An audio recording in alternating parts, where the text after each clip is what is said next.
In this video, I'm going to show you guys how to repair a dining table top using epoxy resin and achieve an awesome finish. And we're going to get started right now.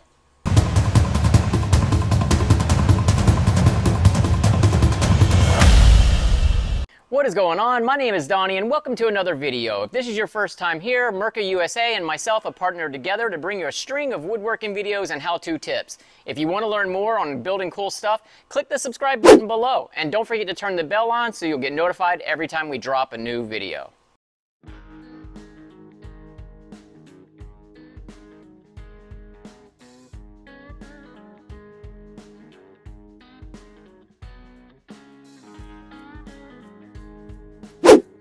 Let's get going on this project. I took 2 cypress slabs and I poured epoxy resin down the center of it.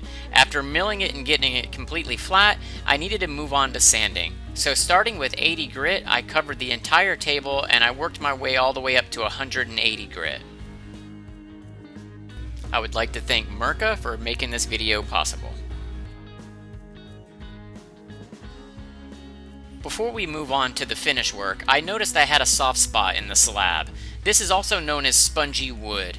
It's where the wood was starting to get a little dry rot and it needs to be repaired before moving on. So I took a chisel and I'm cleaning it out and I'm just going to try to remove all the debris and all the rotted edges until we get to solid wood again.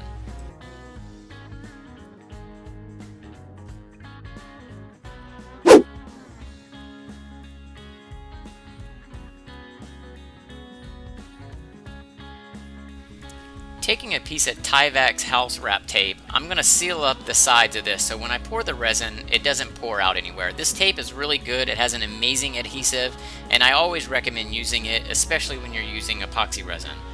Now let's mix this resin. This is a 3-to-1 casting, which means 3 parts resin, 1 part hardener. It's a slow hardener. It's going to take about 12 to 24 hours to set up, but it works really well and it has very little exothermic reactions because it's a 3-to-1. So let's take our time mixing it up, roughly 2 minutes, and then we're just going to pour it into the void.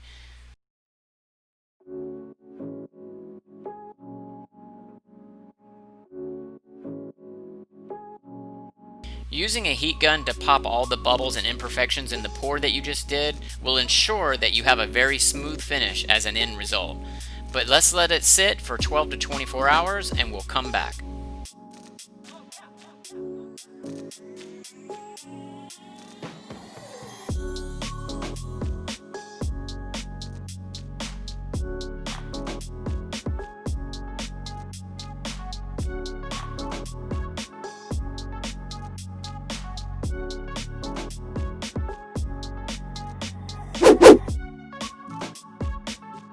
The top is all cured and we want to pick up where we left off with 180 grit sandpaper. So I had other voids and cracks on the top that I ended up pouring some more resin into. So we're going to go over the entire top with 180 and work our way up to 320. Using a tack cloth, I'm going to wipe down the entire tabletop efficiently and make sure I remove any dust or particles left behind from sanding. In an effort of trying to keep this finish nice and simple, I loaded in a polyacrylic finish for the fine detail work of this top. It looks amazing, it cures hard, and it's super easy. Now we just have to lay here and wait for it to dry. Just kidding. Let's get up and get busy. Now that that's done and the top is cured about 2 or 3 hours later, I'm using 1500 grit paper. I loaded it onto my Mirka sander and I'm just going to go over this entire top and then one last final spray coat. This actually makes 6 and I did this in between each coat. Alright, we did it. Final coat went on, it laid perfectly, the top is completely smooth, and as you can see we filled that void in, we repaired the spongy wood, and the finish for this tabletop came out perfect. This video is a wrap. We did it, guys. It's another one down for the books. I enjoyed it and had a lot of fun doing this tabletop, and if you want to see more videos like this, then don't forget to subscribe and stay tuned for the next one. Have a good day.